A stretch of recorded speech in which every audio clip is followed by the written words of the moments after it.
자, 오늘의 주인공 김땡땡 30대입니다. 또 저에게 왔을 때는 기운이 조금 많이 내려간 상태에서 저에게 왔고, 전화를 주실 때는 굉장히 흥분을 좀 한 상태에서 전화를 주셨는데, 내담을 해서 앞에 딱 앉혀 놓으니까 이 자식의 심리보다는 이 엄마의 심리가 더 잘 보이는 거예요. 공중동본이라는 이유만으로 결혼식을 하지 못한 상태로 살다가 아이를 놓고 결국은 부모님의 반대로 그 남편하고 헤어지고 사실혼 관계 상태에서 헤어지고 그 자식을 키우는데 정말 자존심이 강해서 정말 악착같이 키운 거예요. 이 자식 하나만 오지 농사를 위해서 인생을 다 바쳐버렸어. 이 엄마가 이 아이 하나를 올바르게 제대로 키우겠다는 일념 하에 엄청 매달려서 실제로도 훌륭하게 키웠어요. 이 얘기를 들어보니까 서울대학을 나왔고 그 다음에 대학병원에서 페이닥터 의대를 나왔는데 페이닥터로 일을 하고 있고, 얼마 전에 결혼을 하겠다 하고 엄마한테 이제 선포를 하고 며느리감을 데리고 왔는데, 그때부터 이제 조금 문제가 생겼어요. 이 파동을 떠나서 어머니가 그렇게 아들 하나 바라보고 매달리고 사는 그런 집안에서는 항상 그 아들이 기둥뿌리이기 때문에 그걸 뽑아가려고 그러면 그 엄마의 심리 작용에서는, 자, 내 자식이 결혼해서 잘 사는 것도 바라고 있지만은 좀 허무함도 있을 거예요. 그래서 괜신이 축하를 그냥 쿨하게 해주면 되겠구만, 제가 봐서는. 그렇다고 결혼을 뭐 본인이 돈을 내서 시킬 것도 아니고 아들이 알아서 하겠다는데 그걸 마음으로 이렇게 독립을 시키지 못하는 그 엄청난 심리가 제가 느껴졌어요. 그래서 제가 상담을 통해서 이런저런 얘기를 많이 해주면서 이 자식에 대해서 좀 마음을 놓도록 이렇게 상담을 유도했었어요. 자식은 별로 문제가 없는 것 같다 이렇게 얘기를 해주고, 훌륭한 자식이다 이렇게 얘기를 해줬어요. 그래서 결론부터 얘기하면 이 아들이 뭐라고 얘기했냐면은, 결혼을 하는데 엄마 내가 알아서 할 테니 엄마는 신경 끄세요. 그리고 내 결혼식에 오지 마세요. 지금부터 엄마하고 연을 끊고 삽시다 이렇게 선포를 당한 거예요. 그래서 이게 너무 화가 나서 저에게 전화를 했고, 이 자식 내 아들인데 이의 심리가 궁금하다 이렇게 얘기해서, 저는 그 소리 듣는 순간 그 엄마의 680이 많은 그 엄마의 성격이 싹 그려지는 거예요. 자, 분명히 뭐라고 말은 못하지만은, 다 맞는 말은 하지만 엄청 짜증날 것 같지 않아요, 여러분?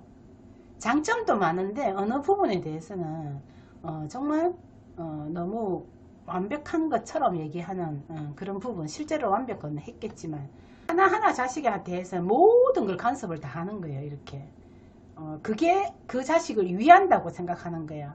나는 엄마는 똑똑하고 합리적인 그런 사람이니까 엄마가 너를 이렇게 해주는 거에 대해서 자랑스럽게 생각하고, 이 자식은 오도 마찬가지 그렇게 간섭받기 엄청 좋아하진 않아요.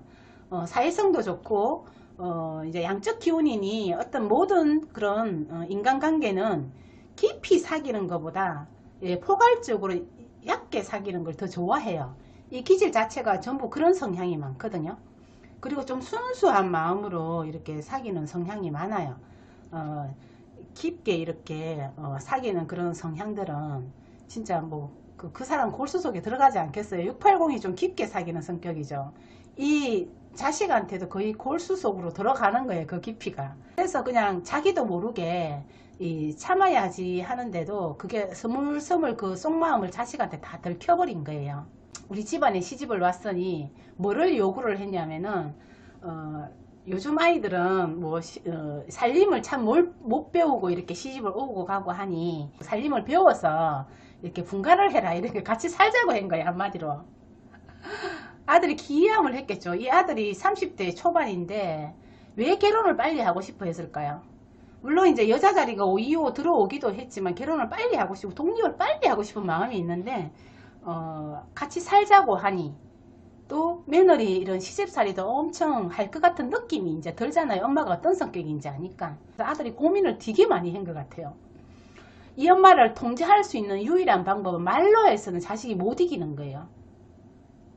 말로 해서는 못 이기니까 이 극단의 조치로 그런 선포를 한 그 느낌이 훅 드는 거예요. 그래서 이 아들이 제가 아무리 봐서는 7일, 9일도 마찬가지 인격이 그렇게 나쁜 건 아니에요. 그리고 뭐 책임감이 이제 그 구를 가지고 있고 또 그죠. 이 장남, 예, 장남의 역할을 하고자 하는 그 인성 이런 것도 훌륭하게 가지고 태어난데 그것을 포기하고자 할 때는 예, 과연 그죠 어떤 마음이었을까. 예, 아들이 밖에 나가면 또 사람 좋다 소리 듣지 않아요. 그리고 그렇게 나쁜 그런 인격을 가지고 있는지도 않다. 이렇게 그렇긴 그런데 왜 나한테 그런 행동을 하는지 도저히 이해를 못하겠다. 이렇게 해서 저는 사실 너무 잘 느껴진 거예요. 이 아들의 마음이 그제서야. 이 부인을 보고, 그러니까 이 엄마를 보고 이 아들의 마음이 진짜 너무 느껴져 가지고 제가 아들의 마음을 이 파동을 보면서 전달해 줬어요. 좀. 엄마를 사랑하지는 않다고 많이 사랑하고 있지만은 그래도 이 아들 입장에서는 내 부인도 지키고 싶었을 거다. 그리고 부인하고 엄마를 조금 분리를 하고 싶어 했을 거다. 자, 3구는 엄마가 나를 지배하지만 5, 2, 5는 뭐냐면 내 부인도 중요해요. 그리고 1, 2는 나죠. 예, 나도 중요하다는 거예요. 그리고 어찌됐든 엄마가 나를 보고 있지만 엄마도 살아있어요. 이 엄마도 지키고 싶고 부인도 지키고 싶고 그리고 나도 살고 싶으면 어떤 마음이 들까요? 어떤 극단의 조치를 하는 것이 좋을까에 대해서 깊이 생각을 할 수 있을 것 같죠. 예, 나름의 깊이 생각했을 것 같죠. 그 부분에 대해서는. 그래서 상당히 제가 봐서는 지혜로운 그런 판단을 한 것 같아요. 그래서 이 엄마 연을 끊고 싶은 마음은 없어요. 제가 봐서는 뭐 연을 끊고 싶은 어떤 그게 끊고 싶은 게 목적이 아니라 엄마를 적당하게 이렇게 선을 긋기 위해서 이 아들이 아마 그런 마음이 느껴지는데 엄마도 하나의 그런 독립된 인격체로서 이제 20살이 넘으면 성인이지 않느냐. 그냥 자식이라도 잘 살면 더 좋지 않겠습니까? 그리고 자식한테 바라는 마음이 너무 많다고 이랬거든요. 근데 기겁을 하는 게 아니에요. 저는 자식한테 바라는 것만 다 100% 줄 마음이다 이거예요. 며느리도 내가 가르쳐주고 저거한테 도움 줄 마음이고 같이 살다 보면 애라도 놓으면 내가 애라도 봐주면 저거한테 도움 되지 않겠느냐 이렇게 얘기를 하는 거예요. 그래 아니에요. 그 마음은 정말 자식을 위하는 마음이면 이 자식이 행복하게끔 예, 마음으로 조금 내려놓는 게 훨씬 중요하다고 제가 얘기했어요.